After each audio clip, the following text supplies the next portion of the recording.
I'm Dr. Deepak Chopra, and I'm welcoming all of you and all our people on Facebook Live as well.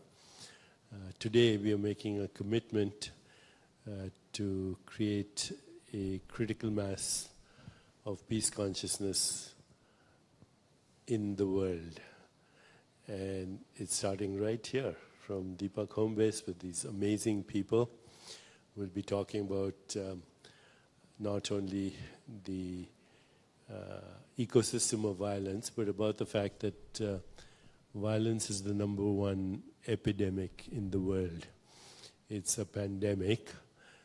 Human beings have been violent throughout history, but today we have the capacity, the technology to cause our extinction. The last extinction was 65 million years ago when a meteorite landed on planet Earth and dinosaurs were wiped out. We came out of that extinction. So if you're not careful, the next leap in evolution could be a new species, and nature will have said humans were a good experiment that did not work. Let's not make that happen. Violence is a disease. It's a #1 public health issue, and we know how to even measure the biological correlates of violence now as inflammation in the body. So we'll be talking a little bit more about that, but what I'd like to do is now hand over to Erica and Lena to take it from here. Thank you, Deepak. Just to give an introduction of myself, my name is Lena Nasser, and I run the Chopra Institute, which is an institute dedicated to prevention of chronic illness. And our job is really to think about how can we prevent disease before we've hit the disease mark. And something we've realized as we've been thinking about this is that prevention begins with understanding what is health. And currently, we've accepted a very low bar of what healthy means. And this includes tolerating and accepting that violence has become the United States is the #1 most violent country in the world. And the numbers of death and injury that come from violence are extremely high and go in par with numbers that are coming from chronic illness. And so we really need to start seeing violence as a public health crisis, really. And this is why we're convening today. And we have incredible speakers who are going to be coming up stage to share with you, in their perspective, what is the problem. And then we're going to spend a little bit of time on the cause. So what are some of the causes? And hopefully the last portion of this will be revolved around solution and action. So what do we think together collectively we can do to begin to spark a conversation to move towards action? And with that, I'll hand it over to Erica. So today is also International Peace Day. So we definitely want to acknowledge Peace Day. We want to say that we are here because we want to continue pushing peace in the world. And when you look at violence, it's not only as what Lena described in terms of a public health crisis and the impact on society, but it's $229 billion a year cost for taxpayers around violence and gun violence and dealing with that issue. And so if you put, just imagine, $229 billion into making peace real, I think we would have a great society. And so we want to shift the narrative so that we can shift the resources and shift the investment of our both mentally, physically, emotionally, financially into making peace real. And so we could start off with introducing each guest. And so coming to the stage, we have Shanduk McFadder, who is the founder of GMAC, Gangsters Making Astronomical Changes. And I'm going to get up, and you're going to sit right here, and you're going to tell us about your work and what you do and how violence impacts young people in America. Am I doing it now? Yes. Hello, everyone. My name is Shanduk McFadder. I'm the Executive Director, Chief Executive Officer, and founder of GMAC Incorporated. It stands for Gangsters Making Astronomical Community Changes, Incorporated. It is a 501c3 that focuses on gun, gang violence, youth advocacy, criminal justice from a non-traditional approach. Myself, first incarcerated at the age of 16 in 1994, I became one of the first 5 adolescents in the state of New York to join the New York City Bloods. I went back and forth for about 13 years in installments of my life. So I come out, go back, come out, go back, because there were no services that was dealing with the problems that I had. My problem was violence. I was addicted to violence. I was addicted to the reputation. I was addicted to everything that came with how I responded to violence, and the system did not help me in any shape, form, or fashion. So while incarcerated in a double bunk box, I thought about what I needed to create to keep myself out and keep somebody else's children out. I didn't want my sons to mimic my life and become a product of the system, which is a business. So I then formed the organization while incarcerated and came home and started advocating for the work that is violence interruption. Years ago, someone was able to stop me from shooting someone. And when I changed my life, I thought about how effective it was, and I started to implement that strategy, and that's how people like myself, Erica Ford, Councilman Jamani Williams, and so many others like the brothers here begin to create the energy behind the crisis management system. We like to deal with it from the understanding that, yes, it is a public health issue. It's a mental issue. I didn't take drugs to change my life. I changed my mind to change my life, right? So what is it that is happening to that person at their time when they're in that most violent state that they need somebody to be able to say the right thing to deter them from the violence? And that is the focus of our work at GMAC Incorporated.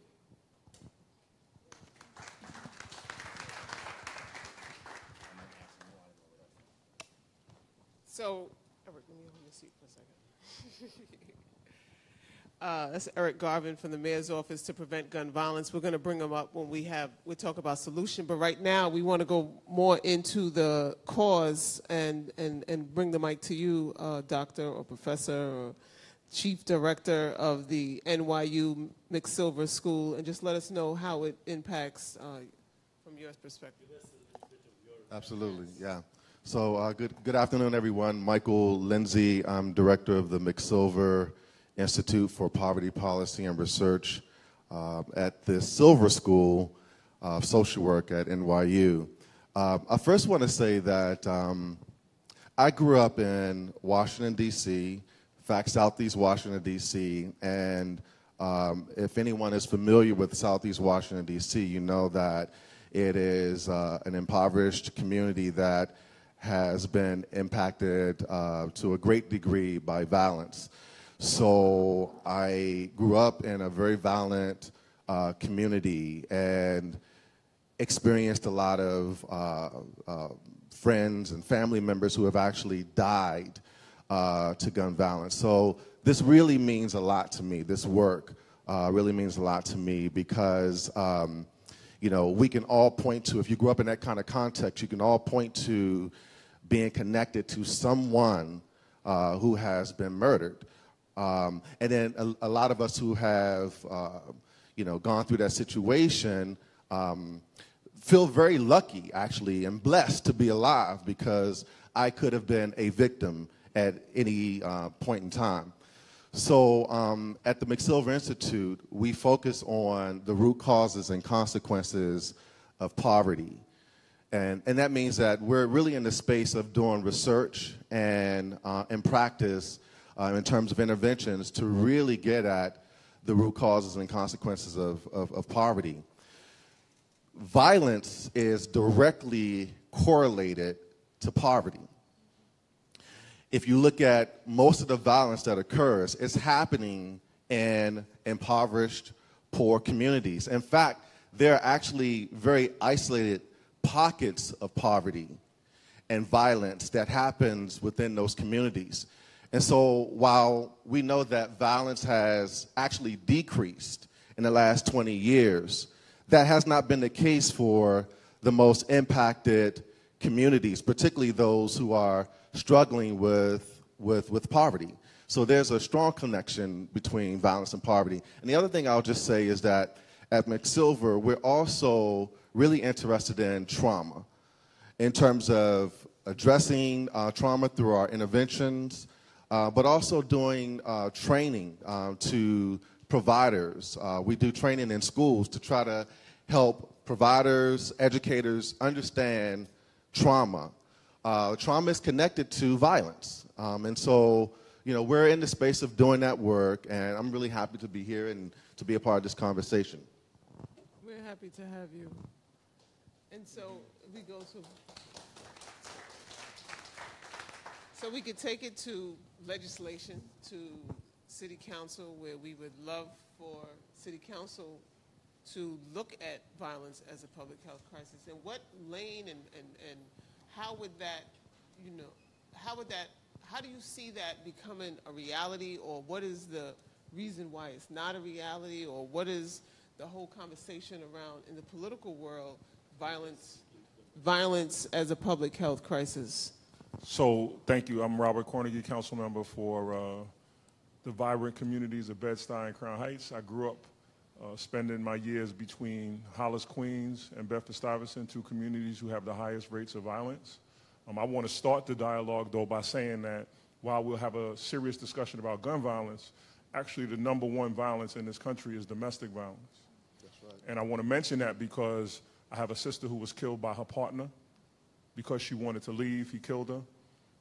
And I think there's nobody in this room who can't go one or two layers and recognize either some emotional, social, or physical violence in their family that has become acceptable, whether it's socially, whether, if you grew up in a family like mine, you didn't tell what happened in your household. In minority communities and ethnic-driven communities, that's usually the code, right? Nobody speaks about what happens in their home. So a lot of the violence that we see, especially gun violence, is a byproduct of some level of domestic violence if you really study it. So I just want to say that. Now, from a public health perspective, I've been fighting to get that recognized and that moniker to be understood for a very long time, because when we think about the 20s and the 30s, when poverty was being studied, and when they made poverty a public health issue, then all of the resources were brought to bear, and you saw settlement houses, and they addressed poverty from all different angles. What we've been doing, unfortunately, even in the city council, with all due respect, we have been literally throwing money at the end result of the problem. That's right. So we're spending, collectively between the mayor's office and city council, $30 million last year on programs. After the fact, though, with all due respect. And I think it's necessary, but when you recognize violence as a public health issue, then all of the agencies begin to look at, from their vantage point, what they can do to reduce it. So for me, that's like where I'd like to start, is recognizing it as a public health issue. And I work a lot with the hospitals in Brooklyn.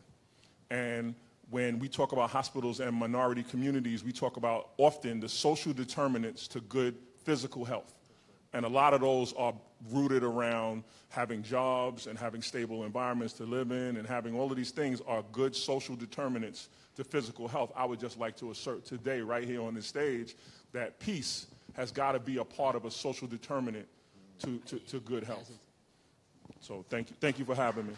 Oh, and I just want to say, on a personal note, I've known Erica for more years than I'd like to mention on this stage. And she's one of the people, so we won't even tell how old we are, though, in terms of high school, but high school was a long time ago. But Erica has been in this fight and struggle longer than anybody I can remember. And I want to take my hat off to her, because she's committed her life to changing the lives of so many others and has done that. So when I'm doing this now as a legislator, but when I was traveling the world, blessed to play basketball, Erica was doing this. And when I would come back, Erica was doing it, and she never changed, and we need people in this struggle who have committed themselves to doing that. So I just want to thank Erica. So Erica, we've worked together for a while now, and thanks to you, I've had the good fortune to meet amazing people like the ones we have on stage. Why don't you talk a little bit about how your work and our work with Eddie and the urban yogis here, how that has changed the demographic of violence, And give us some actually data on that too, if you can. Definitely. So one of the good fortune is that we are surrounded by great people who are dedicated to changing their lives. And in changing their lives, we impact other people who change their lives. Because when you look at the urban yogis under the leadership of Eddie learned how to do yoga in Baisley projects. And most of the people looked at them as being corny or gay or punks and et cetera, and they never stopped what they were doing. They never listened to, what other people were saying about what they were learning and embodying, and that then changed their lives and changed the lives of a lot of people around them. And so we definitely commend those brothers for going against the odds in their neighborhood and really developing something for themselves and the people around them and change the scenario of the trajectory of crime in Baisley projects, because now the young people want to be like them and they don't want to be like the drug dealers and the killers who once, riddled our community. And so, and there's a lot of people here from South Jamaica who are shaking their head because they realize and understand that is an important thing. And so when we started doing our work and went to the mayor's office under the Bloomberg at the time and Christine Quinn and took a concept that we wanted to expand our work citywide. And there was a anti-violence task force set up, and as Sean Duke said, under Councilman Jamani and a lot of other folks. Tree was at that time working for Christine Quinn and sat on a task force, and the task force came up with the New York City Crisis Management System, and it started in 5 sites and $4.5 million, and now it is 18 sites and over 24, close to $30 million. And the success of the work of those 18 sites in all over New York City is that we have played a critical role in the reduction of violence in New York City. That we have taken collectively credible messengers, brothers and sisters who are formerly incarcerated, brothers and sisters who played a key role in destroying and creating violence in the street, to now go out and find those young people who are high risk, who have the potential to shoot someone or be shot, and also to work with those families who are impacted by violence, who, when we look at violence from a perspective of disease, those who are most liable to spread the contagions of violence to other people. And so we help cure them so that then therefore they can cure others. And so although violence went down 3% in New York City, it went down 10% in the active sites of the crisis management system in New York. So I salute my brothers and sisters from GMAC and Staten Island, True to Life and SOS and Man Up and all of the sites, Tree Corner Resources in Harlem. Our partners, we work with ACS, we work with the Department of Probation, the Department of Parole, the Department of Education. We work with, we're going to bring Eric up in a second to talk about all of that. But it is an intersection of government, brothers and sisters on the street. We have a pilot in our community with NYPD where NYPD calls us to come in and intervene and intercept and do mediation instead of arresting young people for incidents. And this prevents young people from getting criminal records. This prevents young people from experiencing the trauma of going to jail or that whole cycle. So when we look at violence as a public health crisis, we put the emphasis on curing the individual instead of criminalizing and incarcerating individuals. And I do want to bring up Eric from the Mayor's Office of Criminal Justice to talk about the role of the crisis management system. Thank you, Eric. I appreciate the warm introduction. My name is Eric Garvin. I'm the community coordinator for the Mayor's Office to Prevent Gun Violence. I'm here today on behalf of my executive director, Mr. Eric Cumberbatch. And basically, at the Mayor's Office to Prevent Gun Violence, our main goal is to create safe, interconnected, and empowered communities. And one of the things that we believe at our office is that safe communities are healthy communities. And if you have a healthy community, you don't have to resort to violence to resolve your your disputes or any kinds of those situations. And we've got a lot of community-based efforts and initiatives that are all about community investment and community empowerment. One of the main ones we have is the crisis management system, of which the New York City Council is a valued partner. We've got groups like Life Camp, like GMAC, that are out there on the streets doing the hard work every day. We've got an anti-gun violence employment program for young people so that they don't have to be on the street, so that they can get money and be legitimate and be credible. And they can work with a guy like Sean Duke. They can work with a sister like Erica and say, like, you know, these are people who identify with me, have gone through what I've been through, and they're in my communities. And so I'm learning how to be credible, but at the same time, I'm learning how to be more than just a street person, but I'm learning how to be a regular human being that's healthy and doing good things for my community. We've got a Safe in the City grant where we're paying people to co-produce public safety. We're giving money to community members, regular citizens, to come up with ideas that will make their communities more healthy, more safe. We just funded someone to do a community garden, and I know that's something that Ramel is doing in Staten Island, and just getting people interested in ideas like food justice. And so it gets bigger than just, you know, anti-gun violence. It gets into how else can we pour into people and invest into people, and to get them to think about safety. We've got public safety coalitions where we've got clergy members. We've got, you know, GMAC doing shooting responses together and bringing down shootings in his particular precinct to a record low, going from the place where that precinct led the city in shootings to where it's now at a record low. And that's right. It's because we've invested in people who have a pulse on that community and who have a pulse on the health of it. We've also got a peer leadership committee that does peace and paint tours. So when we talk about mindfulness and just focusing on yourself and not having that negativity, we're having young people come out and do painting sessions and NYCHA developments where you might think all these young people would do is hang out and not do much, but they're creating paintings for peace and really great pieces of artwork. And you've got guys like the urban yogis that are bringing us things that in our communities, people may have looked at it a weird way at a certain times, but now we're realizing that we need yoga too. You know, it's not just for the elite or for people who are privileged to have yoga. It's for our communities too. We can benefit from that. And so we've just got a lot of those initiatives. We've got a post-takedown strategy. So when NYPD does a gang or a crew takedown, we want to put, you know, resources from the crisis management system so that young people don't get swept back up into those things. So we've got a lot of initiatives from our office that just are really community focused. And one thing that my executive director always says is that gun violence isn't so much about guns or violence. It's about stress and disorder in people's lives.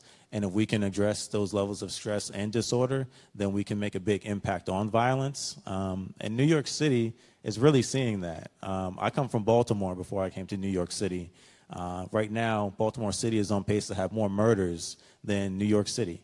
Baltimore is a city of about 600,000 people, you know, New York over 8 million. So when you think about that, you know, you just realize how fortunate we are to have the level of investment, to have these kinds of dedicated advocates that are on the ground every day, and just thinking of what other cities throughout this country could look like if we had that same kind of investment.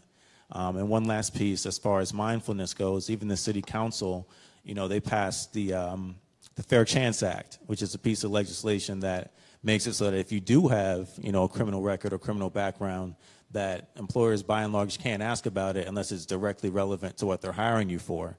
And so just when we think about mindfulness and not being judgmental, that's something that even, you know, city government is investing in. And so we're just moving in a good direction. We've got the right players. We got the right people.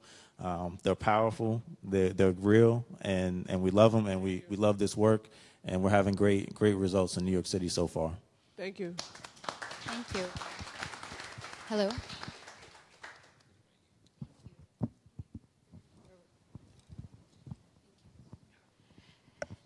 This is perfect. It's leading us to our next chapter, I think, of this conversation, which is going to be about innovation and solutions.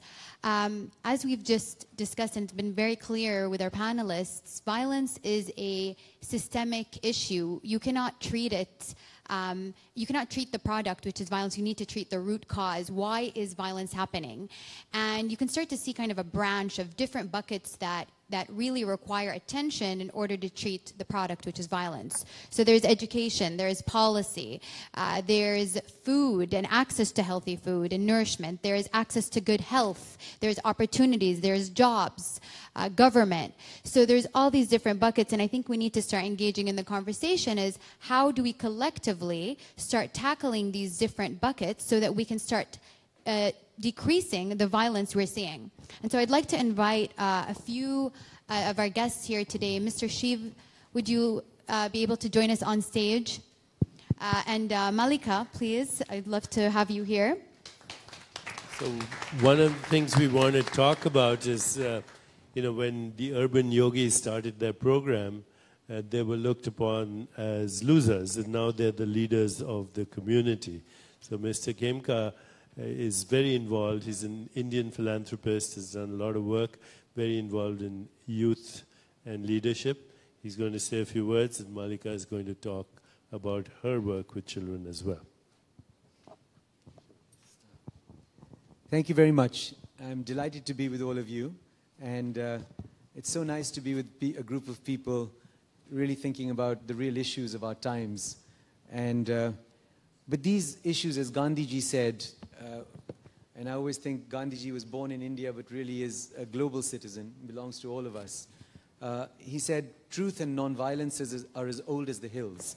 So these are not new issues, but we need to look at them again and think about what they mean. Martin Luther King Jr., Dr. Martin Luther King Jr. said, nonviolence is the answer to the crucial political and moral questions of our time. The need for us to overcome oppression and violence without resorting to oppression and violence. Man must evolve for all human conflict a method which rejects revenge, aggression, and retaliation. And the foundation of such a method is love.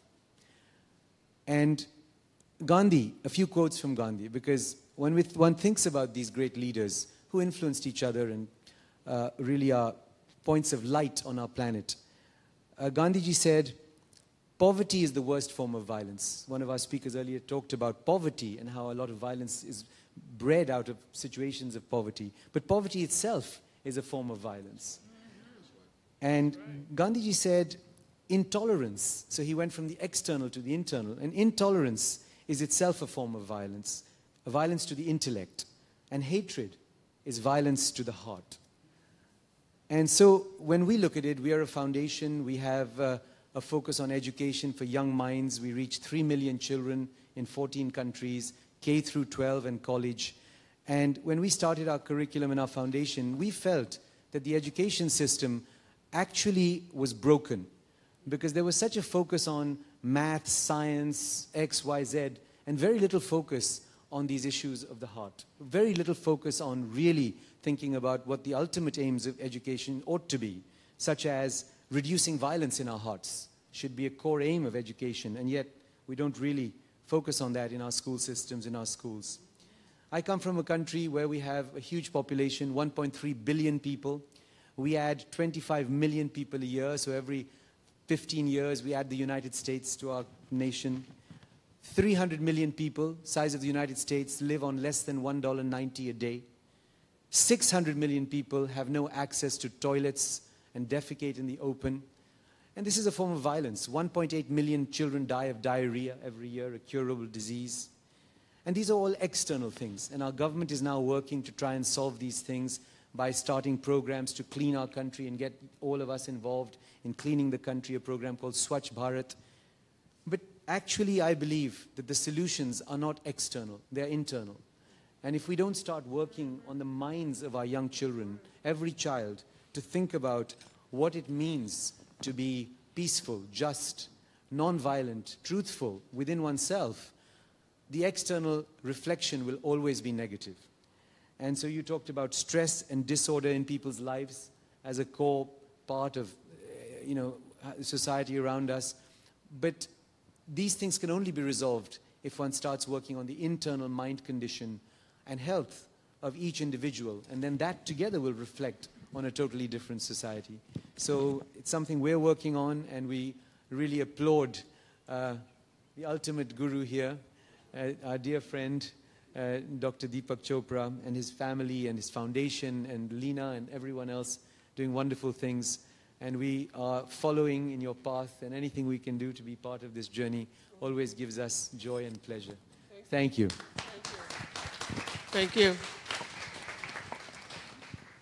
So thank you for inviting me last minute onto the stage. I am a huge fan of Erica Ford's A Hero, and it's daunting to be amongst all these people who are doing great things. So I'll tell you a little bit about what I'm doing in a project that I just completed. I grew up in a family where I learned how to meditate when I was 9. My father taught me. And so for me, it was an incredible gift. And it was a gift that helped me and my brother see how meditation changed the life of my father, who was pretty stressed out, not peaceful, probably quite internally violent about himself. And we saw that meditation shifted his life, shifted my mother and my father's relationship, and shifted my family's life. So for me, as a child, it was a very impactful and powerful experience. So does that mean Deepak was the angry peacemaker as well? All right, so I'm not the only one, huh?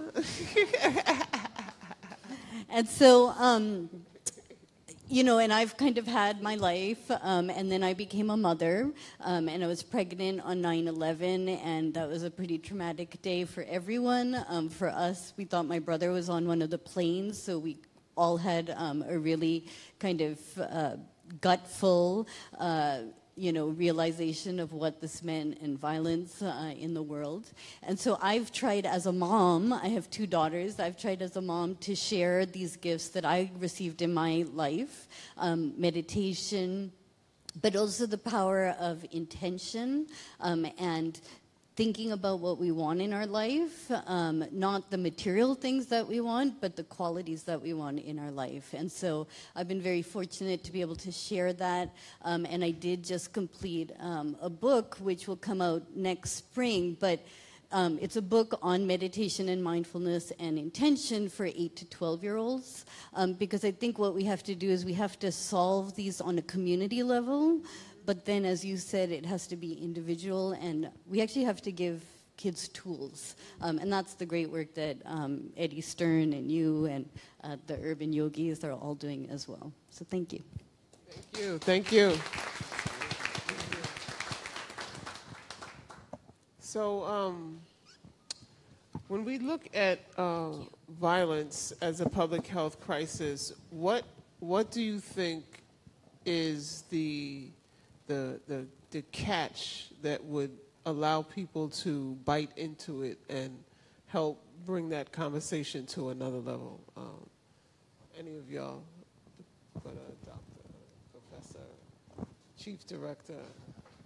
So what will bring, I just want to understand, make sure I'm understanding your question, what will bring more attention to violence as a public health issue? Shift the narrative from criminal justice, from looking at it from the lens of criminal justice to the lens of public health crisis. What is the people watching on the Facebook Live? What are some of the things that they can do, or what are some of the things that they can begin to look at in their own life that can begin to change the story for them, and just how they begin to relate to themselves or things that impact the decisions? Yeah, I think about a couple of things. One, I think about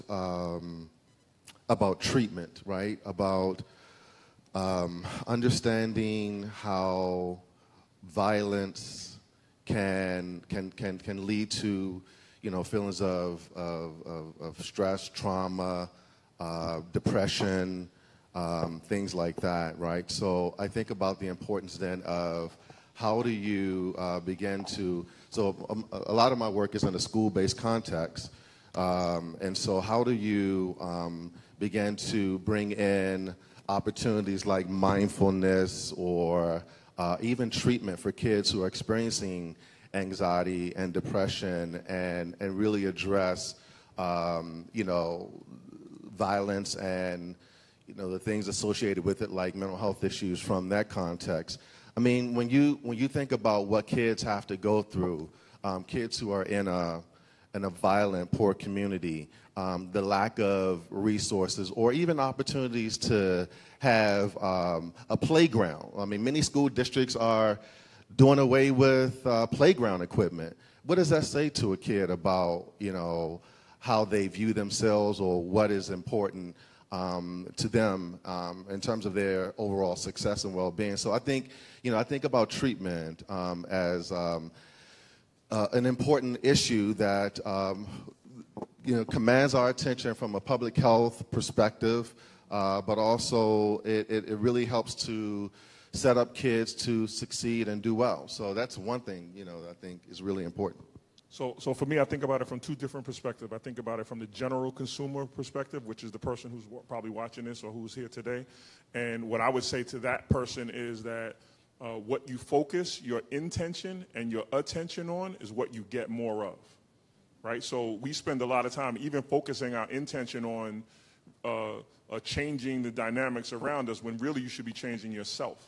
And so I would just say begin to focus your attention and intention, right? They're two different things, but very synonymous, on reducing the way that you appear in the world and the way that your attitudes and maybe negative ideas impact on others. And to legislators like myself, I say if you could look at the correlation in this country between when we focused our attention and intention on reducing poverty and what the outcomes were, and translate that to violence.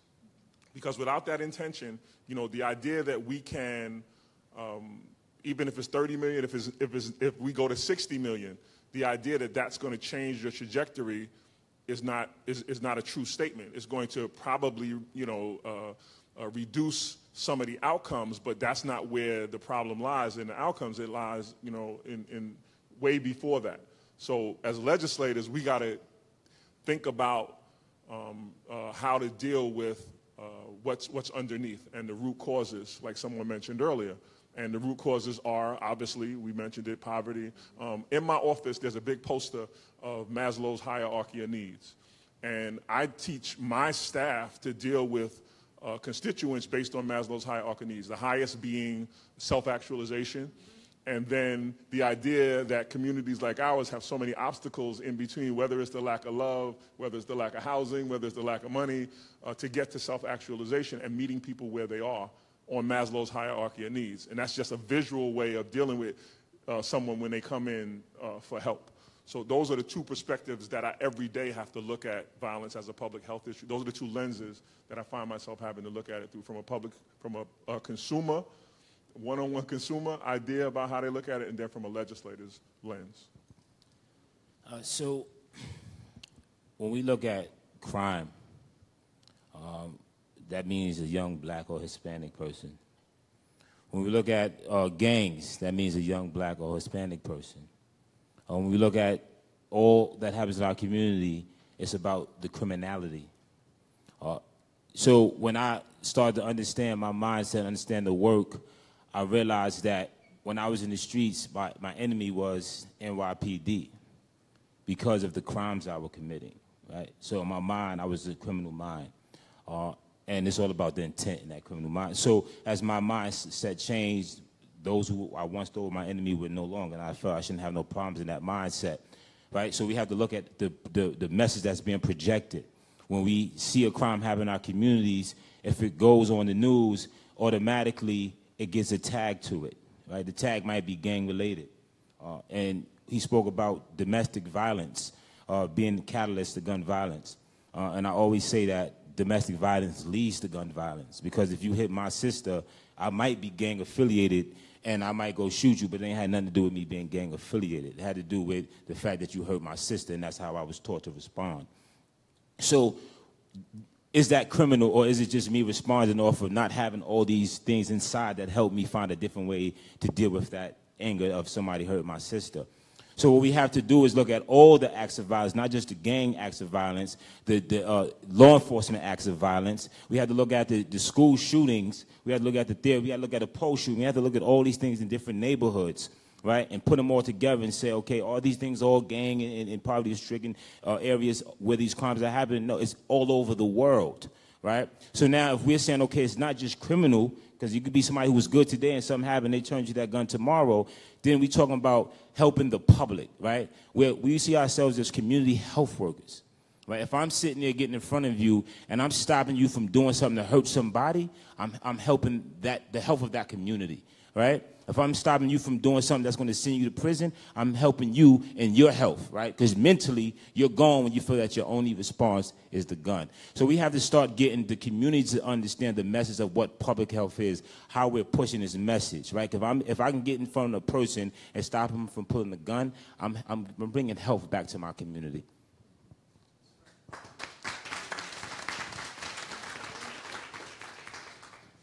So this is a great segue to, I think, a very important point that we wanted to touch on today, which is the importance of having leaders that are going to take this message and that are going to serve as, I call it mirrors and windows. Some of you might have heard me talk about mirrors and windows. So mirrors are people that you see yourself in. So you grow up in a community and you see yourself in someone, and when you see yourself in that someone, you're able to make strides and you look up to them like a role model. So you are mirrors, the urban yogis, to your community. And leaders are often mirrors. And then there's windows. So leaders can also be windows. That's a leader who someone might not identify with in a community, but even though they don't identify, that leader gives them a window out, another opportunity that's new. And so we really need both those types of leaders. And since we have Mr. Sharif here all the way from India, I have to ask you, Mr. Sharif, can you share a little bit about your thoughts on the importance of leadership in combating violence and the role of leaders, in your opinion? Thanks, Lena. I think the word leader has been very abused because everyone is called a leader. In school, someone's a leader, a child is a leader, in the house, in the company, someone's a leader, etc. But when we really look at the planet and we look at the quality of leadership, frankly, there's a lot that we could ask for. When we talk about Gandhi and we talk about Mandela and Martin Luther King Jr., Mother Teresa, etc., I would say those are real leaders, people that led not only on the physical plane, but also on the spiritual and moral plane, and gave a light to all of us that there is hope and we can go through windows to another life, and where we could reflect and see ourselves in all our true colors. So we, as a foundation, work with young children to talk about leadership at a young age. What does it mean to be a leader? And we believe leadership is not just about the leadership skills and the ability to take risk and be decisive, but also about moral values, ethics, a sense of service to the community, self-knowledge, and many other constructs like that. And so our curriculum now reaches 3 million children, and we're growing that. And we find, very interestingly, that children resonate with this. When you talk to young people about the real meaning of the word leader, we find young people resonate to that and start to be attracted to that conversation about what it really means to lead. And if the foundation of that, we always tell young people, as a great French philosopher said, are we physical beings, human beings having a spiritual experience, or are we spiritual beings having a human experience? It's a very different perspective. And if you believe we are actually spiritual beings having a human experience, then the primacy is in the spiritual. And it's not about religion. It's not about the surface of whether one is Christian, Muslim, Hindu, Buddhist. It's about the unity of that spiritual essence which lies within all of us. And as Gandhiji said, all religions are like rivers leading to the same ocean. So similarly, if you can teach young people that actually we are all connected, we are all one. So violence against the other is really violence against yourself.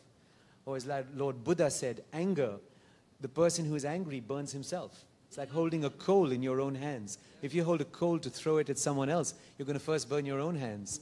So I can testify to that one. So I think the thing is really to teach children and young people and even older people that really leadership is to lead from within, and to look at what real leadership means. And we think that's really important. I just wanted to say that I agree. I think that the mistake that a lot of people make is equating authority to leadership. They're two different things. So people can identify someone in authority, they're not necessarily a leader. And so until we can differentiate between the two, we struggle with, between leadership and authority. Absolutely. So as you know, I'm a big believer in synchronicity, meaningful coincidences, spontaneous fulfillment of intention, desire, all of that. A few days ago, Lena and I were attending this event in New York run by the MISC Foundation, which is the Crown Prince of Saudi Arabia. And there were a lot of Arab youths there talking about how they want to participate in creating a global movement of peace. And then thanks to Shiv being there, we now have this very unlikely alliance between you and your communities, our community in the world. For years, Shiv, I've been teaching leadership both at Columbia and Kellogg. And basically, it resonates with what you're saying. The first thing we do is with all the students, we create a soul profile, which is different than your bio. And they have to answer questions like, what does a good friendship mean to you? What kind of world do you want to live in? How are you going to participate in creating that world? Who are your heroes, your role models? What do you add to a relationship? What do you get out of meaningful relationships? What have you learned from history, mythology, religion that has changed your life? And most importantly, what's your story? And this is what we're going to ask all people on Facebook also. How are they going to help manifest the new story? Because right now what we have is ancient habits and modern capacities. And that's a very dangerous situation. How do we learn to listen to each other? Listen with the mind, with the heart, with the soul, with the body. That's where Eddie's teaching is so important, because listening is not just here. Listening is here, listening at the level of the soul, listening with the body itself, because we have a body intelligence which is amazing, and we are so out of touch with our bodies. So how do you listen? How do you bond emotionally? How do you use the well-known techniques of this all there, of conflict resolution, nonviolent communication, emotional intelligence? There are all, the research has been done. How do you expand your awareness from intuition to creativity, creating a vision and manifesting it? How do you create action plans? How do you empower others? The best leaders are those who empower other people to become leaders. How do you take responsibility with authenticity? And how do you actually harness what we have here? Maximum diversity. We have a great leader from India. We have all the great leaders from the African American community in New York City, which is leading the way right now in the entire country. And our next stop is, of course, Chicago, right? We agreed to do that. Definitely. And so how do you bring it to schools the way Malika is doing it? How do we help people out there to bring it to their communities? Because this has to be a global effort of, since we are quoting Mahatma Gandhi, can you be the change you want to see in the world? Can you be the cause of this shift? Because otherwise, as Erica and I often joke, we just become angry peace activists, which is a paradox in itself. So, Lena, you should say a little bit about the Mind Brain Institute and our effort, and the people who are here as our consultants from Boston Consulting, introduce them. Maybe Philippe should come and say a few words, and here, take over. Thank you. Also tell them a little bit about your background Yes. in storytelling, education, brain.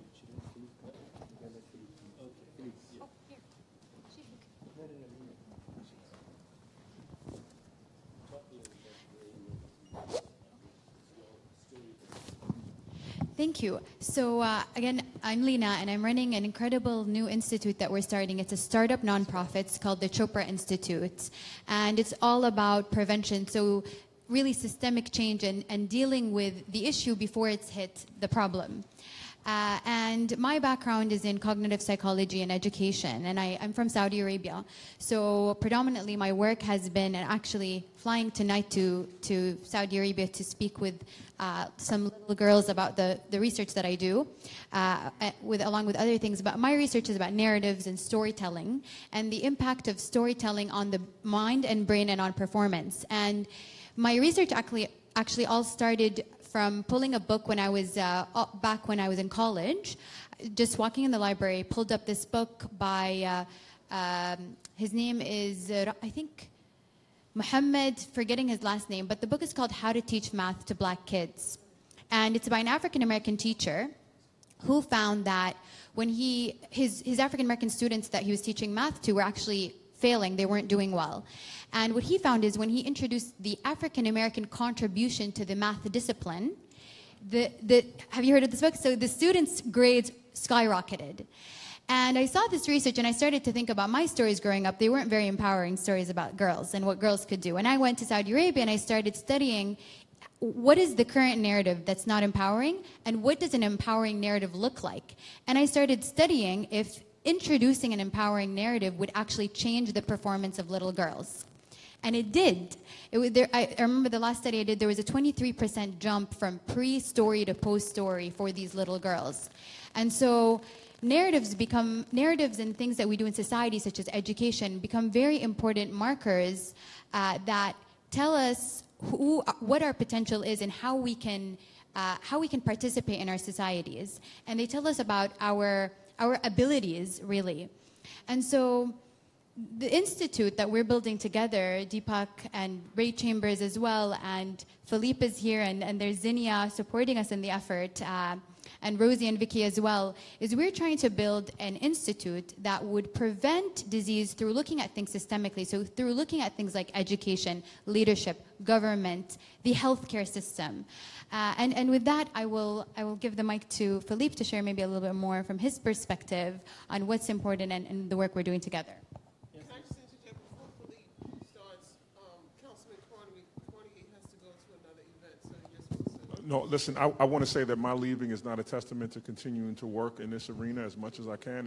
It's a truly blessing. The universe has worked in my favor often, and today is another testament to the fact that it continues to do that. When I can be in a room with other people committed to this work, I don't feel alone, and I feel empowered myself to be able to go out and continue that work. I am not leaving because I have another event. I'm leaving because my daughter has tryouts today, and all of this is for naught if her father is not on the sidelines as she tries out. So I'm asking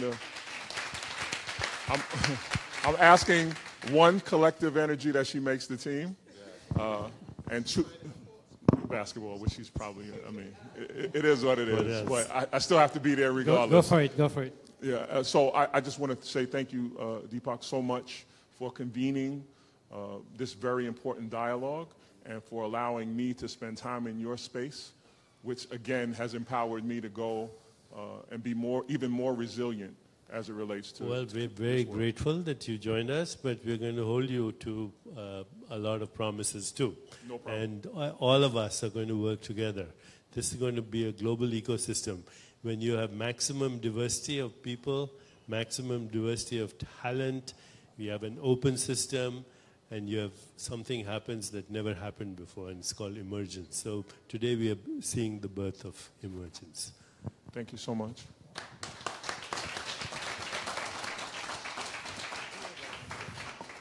Thanks. So my name is Philippe Guy. I'm a senior partner at a consulting firm called the Boston Consulting Group. We work with entities from the private sector. We work with communities and leadership organizations around the world. You know, we responded to a call by Lina initially, but you know, the inspiration came obviously from Dr. Deepak Chopra, which is to say, can we look at some of this phenomenon from a healthcare standpoint? So we talked about, you know, violence as a health problem. I'll focus on the health side of it. And we start looking at it from a root cause standpoint. And as you know, there is in the world, when you get sick, you usually go and see a doctor. You're being prescribed a bunch of pills, more or less effective. Some of them treat symptoms. Some of them treat the disease itself, depending on what you have. And obviously, science is progressing very fast. But it's fair to say that most of the medical community and all the work that has been done and the investments made by the biopharma industry, by the medtech industry, has been about the diseases. And what we start looking at is the reasons behind that, in the same way as you were talking about education or spirituality behind some of the things. And Deepak Chopra, when he introduced the meeting, talked about a word that is called inflammation. And you may have wondered, if I may, what is Deepak talking about? So let me give you an analogy. When you hurt yourself and you have a wound, and you know what we're talking about, well, your body resolves that problem by being inflamed. It creates a response that heals the problem. And that's a very natural and healthy thing to do. But there is something that is bad that is called chronic inflammation, which is something that builds over time and leads to diseases and leads to issues such as Alzheimer, diabetes, all the chronic diseases we're talking about. So we're trying to look at inflammation as a way to be acting on the pre-disease state. So this is where we're trying to shift both the medical community but also the research that is being done into it. And obviously not to forget the reasons why there is inflammation in the first place, which is back to some of the points that you made. Food as a major component of triggering inflammation. And in particular in this country, but in many others, you see the emergence of diseases, and that is triggered by the poor quality of the food that people take, that leads to inflammation, that leads to disease, etc. There is a very interesting set of new research that is talking about the fact that inflammation might be a cause for violence because of the way it creates, stress creates inflammation. Inflammation creates a certain number of elements in your brain. I want to go into the details that may lead to violence. People need to hear that on Facebook. They really need to hear that because we are taking in a lot of toxins, a lot of things that are causing us to die quickly. And so, I think you really need to re-emphasize that whole thing around the food and its direct relationship. Yeah. We're not at the level of practicality of what you're doing on a day-to-day basis. Why? Because there's not been as much investment in understanding the link between inflammation and violence, or the link between food and inflammation and disease. So there is a huge effort that Deepak Chopra had the vision to do, but now we need to materialize it, which is how do we change where money is being shifted and invested in R&D? How do we change medical practice? If you go and see a doctor and you have a pre-diabetes condition, he's not going to ask you about your inflammation level. If you go and see somebody that is in a pre-violent state, nobody's going to ask about inflammation. So there is a lot of shifting R&D investment and a lot of work to shift the practice of medicine because it is not geared towards looking at root causes in the way we're thinking about it. That's the premise of Dr. Deepak Chopra. That's what we're working on. Shift the practice of medicine. Did y'all catch that on Facebook? I really need y'all to catch what he's saying. Shift the practice of medicine, because when we're talking about healing people and looking at violence as a public health crisis and all of that stuff that he's talking about is violent. The food that we get in our community and the poor qualities and the lack of health care, all of that's violent, And so that's very important. So get your phones closer to your eardrums or whatever you have to do to really listen and understand what we're talking about. Because we're on the road, right? Good. So I'll close here. But, this is the premise of the new institute that Lena was talking about. Hopefully it will have a major impact on the world at large, because at scale we can leverage the partnership. I mean, there is good medical facilities and knowledge in this country. We just need to shift the way it's geared, and there is so much power in it. The other thing that Deepak Chopra said, and Ray Chambers as well, is that when we're talking about emerging countries or people that have other thresholds of wealth to achieve, very often the progression in chronic disease is faster than the progression of the infrastructure, the medical infrastructure. So if we can prevent that, we help them, because there's no way they can construct enough hospitals to deal with obesity in India and other places that is going faster than the medical infrastructure. And I'm talking about India, which is a very advanced nation. Think about, the middle layer of Africa, which is an even worse problem. So there is a preventative aspect that has also an economic impact that we're trying to measure. That's part of the Institute's mission. Thank you. That's wonderful. Thank you, Philippe. Thank you. We're going to work together, therefore, to include violence as part of the epidemic of civilization. And one very simple way of actually decreasing inflammation, which is free, is going to be told to you right now by Eddie. What's the mechanism by which we decrease inflammation through the vagus nerve? Better than any drug. Yeah, so way better than any drug, and a lot cheaper is breathing. So we have a direct way to hack our nervous system and access all of these inner mechanisms of inflammation and the things that make us go quickly towards anger, simply through taking a deep breath and exhaling it slowly. And if we do that repeatedly for several minutes, all of a sudden, all of the inflammation in our mind, all of the inflammation in the heart, which is mental, which is emotional, which can be physical, begins to calm down. But I breathe every day. What are you talking about? Well, we breathe every day, but sometimes we breathe quickly, sometimes we hold our breath, sometimes we don't think about breathing. It's one of those things that happens. Did y'all hear without... that? Like, you really need to hear it, because I don't know how to breathe. I be messing up breathing all the time. Most of the time in our life, we don't sit still and breathe. So let them really hear that, Eddie. So the trick is to breathe consciously. And when you inhale, count how many seconds you inhale for and try to make it last till about 4. And when you exhale, count to about 5 or 6. And do that for 4 minutes. Just 4 minutes is all. And that'll be approximately about 6 or 7 breaths per minute. And after 4 minutes, you'll start to feel calm. You do it for 10 minutes, you'll feel even more calm. So the trick is conscious breathing. Inhale for about 4, exhale for about 6. And if you want to, you can also put a thought on top of it, like I'm inhaling kindness, I'm exhaling kindness, I'm inhaling love towards myself, I'm exhaling love towards my friends and family. It works. That's right on.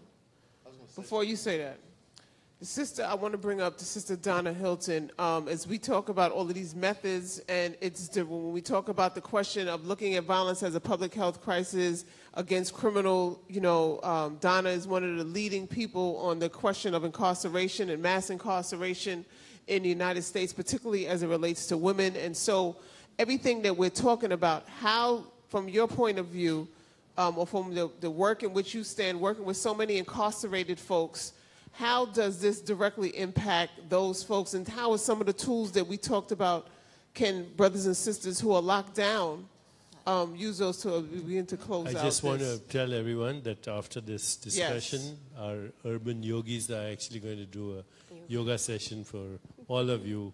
That's right. So get your mats and ready, take your socks. These are Eddie's and students who are changing the demographic. That's right. And they got the hottest record out right now. Thank you, Erica, and thank you, everyone, for being here, and the panelists. My name is Donna Hilton, and as I usually say when I'm out there talking about myself, I'm formally known as inmate 86G0206. I spent 27 years in a maximum security facility for women in New York State, and I've been released now 5.5 years, and since I've come out, I've been speaking to the issues of women in incarceration, right? And it directly relates to what you said, Michael, about how domestic violence is a really strong factor into all of this. But one thing that I must stress that I haven't heard is 2 things. One is exposure. When I came out after 27 years, one of the first things that I recognized in our neighborhoods, right, in certain neighborhoods, was the lack, right? And we know that's poverty, it's lack. But then when I went into other neighborhoods, when I left, they were very similar. There were parks, there were trees, there were playgrounds, the roads were paved. It looked really nice. But it was very similar to another neighborhood that I was looking at. They were all the same, but something happened, right? And that, in a way, kind of traumatizes. It adds to the violence, it adds to the abuse, it adds to so many things that we are faced with. And what I want to say about women and little girls is that we're not validated at all, for the most part, when we're little. We're not taught to love ourselves. We're not taught to love. We're taught that we are second class, if we're any class. We're taught that we mean no good, that we're only good for certain things, and those things are not healthy, and they're not real. And so what I try to do in my conversations and in my reaching out to people is to get people to understand that women and little girls are just as valuable, just as important, are human beings and should be loved. And so growing up, I was abused really bad. And so I wasn't taught love. I was taught other things. And so I didn't know, I couldn't focus on breathing. I couldn't focus on eating. I couldn't focus on a whole lot of things because I couldn't focus. I didn't have a sense of self. You know, people always say, well, Donnie, you're so pretty, you were very intelligent. But that has nothing to do with the treatment that I was getting. And so we have to look at how we treat people. We have to look at how we treat little girls, little boys. We have to look at how we treat ourselves, because it starts with self. As you so said, Deepak, that we need to first look at how we see ourselves, and we have to first love ourselves, and then we can make those next steps. We can get to those next steps. So all these conversations are important, and the actions behind them. And thank you, Erica, for the stuff that you do towards violence, and Shandu. Awesome.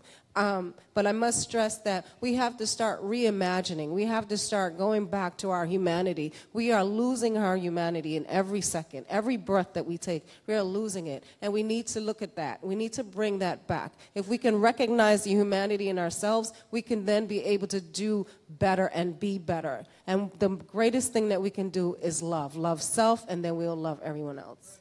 Thank you. Thank you, everyone, for being here today for Peace Day to discuss this. So I want to leave everyone on a very positive note. And to do that, I want each one of our panelists to say one thing very quickly, one thing that one of our audience watching this either here or on Facebook Live can do after hearing this to support peace in their community. We'll start with Erica. Okay, so text Peace Force to 51555. That's Peace Force, PEACEFORCE,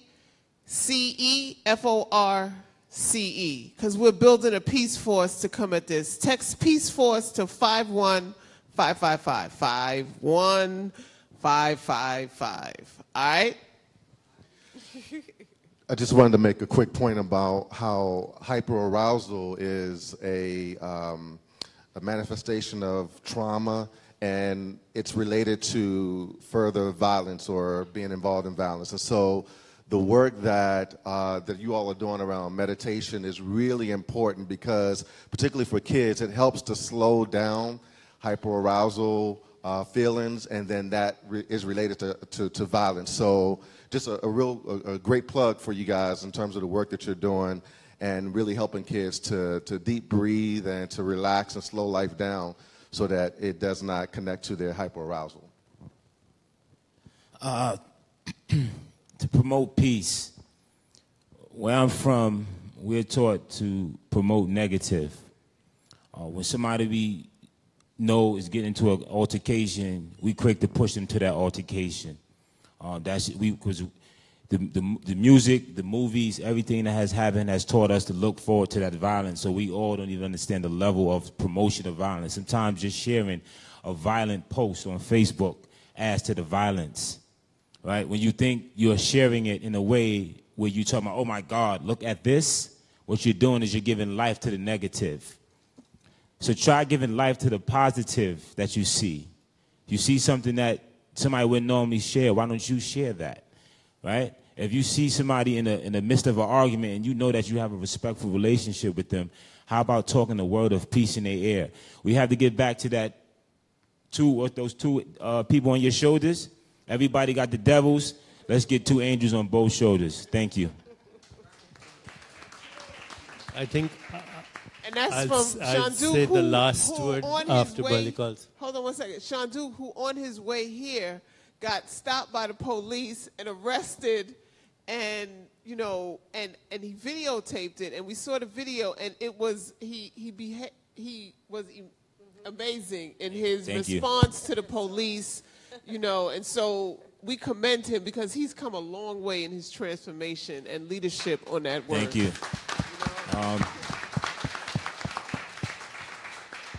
Yeah, that was just this morning. I was actually incarcerated this morning inside of the 78 precinct. And the thing about that for me is it's going to be 10 years in April of 2018 that I haven't been incarcerated. 10 years. Before I couldn't get a week, right? So that's a trauma. And I was speaking to my staff earlier about that. I said, because when those handcuffs go on, you don't know when they're going to come back off again, right? And it was all about them telling me my license suspended, and I know I paid the ticket that would have suspended my license, so I know I was in the right, but still I was treated wrong. But I didn't let that deter me, and once again, I'm here today to continue to show that, you know, in my mind, peace is always, you know, we're going to have challenges every day. We may not always answer it in the most positive way, but we got to catch ourselves before we lose ourselves. And if somebody that's supposed to be in that professional position isn't carrying themselves like that, then you act like you're that person's supervisor and you be that professional for them and show them how to do it. Wonderful, wonderful. You want to say? Yeah, what people can do is to come to our website at nyc.gov/peace-nyc. We've got great opportunities for young people that want to be part of our peer leadership committee. We call them our peace ambassadors. And at the same time, if you have those ideas to co-produce public safety in our communities, we do have that Safe in the City grant. And as the last thing I want to say is... Wait. He said Safe in City grant. That's giving out money. Say that a little, you know. That's right, $500 to $1,000 small grants for community members that have ideas for community cohesion, public safety events, just anything you can do to make your community a more healthy place. We're interested in hearing from New Yorkers. We're really funding people. We're really giving that money out. So once again, that's nyc.gov/peace-nyc. We'll put all the links at the end of the program. We'll put all the links. Okay. And lastly, if you see any of these groups in your communities, whether it's, you know, GMAC, Life Camp, True to Life, anyone, and they're doing a response or they're just out and about canvassing, come get with them. Come join us, because it's about positivity. It's about linking up. And they do such fantastic work, and the community is a part of that. So just get with us and help promote peace. So thank you. So I'm asking Malika to also say a few words, and then I want you guys not to go away on Facebook because we have an assignment for you. That's right. All I would say is don't forget the role that you play when people are looking at you. So I think you're always a role model, and someone's always watching as well. On behalf of everyone, Shiv, you want to come here, say one sentence, but I want to give everyone my commitment that we'll be the convening platform for maximum diversity and creativity for a new leadership in the world and also a new global movement for peace. The new global movement for peace, right on. Yeah, and a leadership for the next generation. Everybody there should be asking themselves, what kind of world do I want to leave for my children and then their children? That's right. We could do it. I like just one thought is that with every in-breath and every out-breath, just to carry an attitude of gratitude.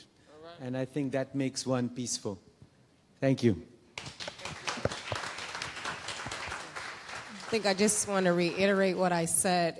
Everything starts with self. So if we could just focus more on self. I challenge everyone in this room and who's watching us on Facebook Live to look in the mirror and just really look into your eyes in the mirror and just say, I love you. That is the hardest thing to do. I know when I was trying to work on self, it was the hardest thing for me to do. But once we can get to that point, everything else will just fall into place. Just look at yourself and just say, I love you, and everything will change. Right on. And I want to thank our CEO of the New Mind Brain Institute, Lena. She's actually going to speak about women's empowerment and off to Saudi Arabia right now. So will you conclude and tell everyone what to expect now? I'm happy to. Thank you, everyone, for joining us and for being here. I just want to emphasize that this conversation is just the beginning of what we're going to launch. Stay tuned for the Chopra Institute, which we're hoping to launch next year in 2018. And we're looking forward to engage you all on things you can do and how you can participate. And thank you all the panelists for being here and for making the trip to have this conversation, which is just the beginning. We'll stay tuned. And we're just going to move the chairs. And have a live Urban yoga yogis session. are going to give you a short demonstration what you can do at home. Yeah. Yes. You should. And the Yogis also have the hottest record out right now. Right, Jakil? Come on up here. We got Jakil. We got Raheem. We got Jatan. The Urban Yogis. Mr. On the Road Again. Mic check. 1 2 1 2. Party people in the place to be. You are MC rapping about peace, so I'm going to show you how you do. I don't want no beef. Yeah. Y'all can. Say a couple words? Yes, sir. I mean, first and foremost, I just want to commend everybody that came here today, and also everybody that's doing all the. Let's just give them another round of applause for the great work that they're doing.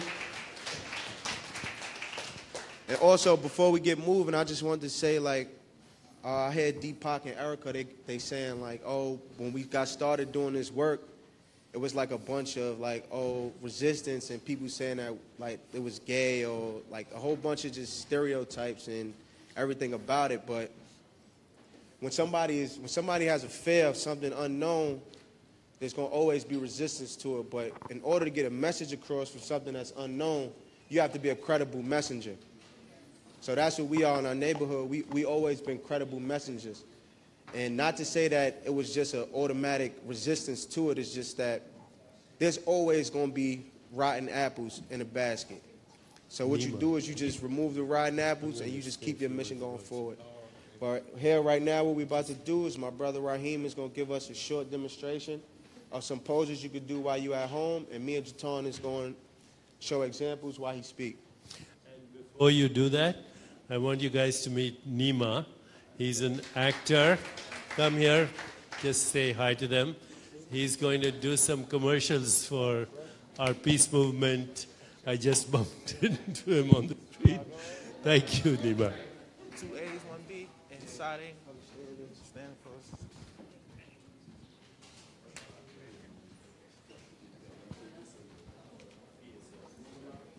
Huh? All right.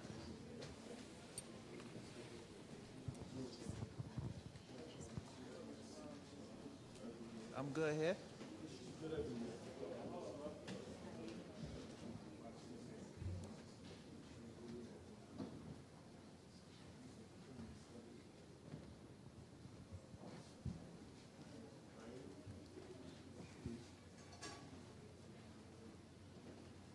Feet together.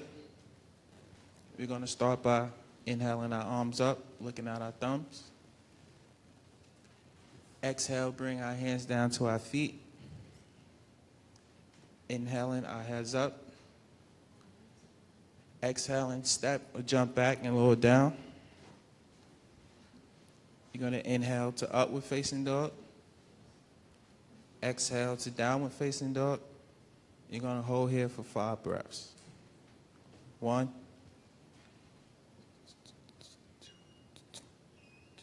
2, 3, 4, 5. Now you're going to step or jump your feet to the front. Inhale your head up. Exhale your head down. Inhaling your arms up. Looking at your thumbs. Exhale, mountain pose. We're going to do one last sequence A. You're going to inhale your arms up, looking at your thumbs. Exhale, bringing your hands down to your feet. Inhale your head up. Exhale, step and jump back and lower down. Inhale to upward facing dog. Exhale to downward facing dog. And hold for 5 breaths. 1, 2,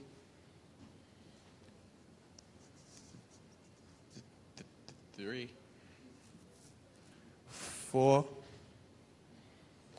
5. Walk or jump your feet to the front. Inhale your head up. Exhale your head down. Inhale your arms up, looking at your thumbs. Exhale, mountain pose. And we're going to start, I know. Sequence B, you're going to start by bending your knees. Inhale your arms up, looking at your thumbs. Exhale your hands down by your feet. Inhale your head up. Exhale, step or jump back and lower down. Inhale to upward facing dog. Exhale to downward facing dog. Now you're going to step your right foot forward. Plant your left heel on the ground. Inhale your arms up. Exhale your hands down, lower down. Inhale to upward facing dog. Exhale to downward facing dog. Now you're going to step your left foot forward and place your right heel on the ground. Inhale your arms up.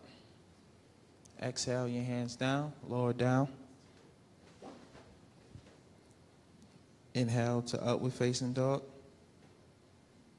Exhale to downward facing dog. And hold for 5 breaths. 1, 2, 3, 4, 5. Walk or jump your feet to the front. Inhale your head up. Exhale your head down. Bend your knees, chair pose. Inhale your arms up, looking at your thumbs.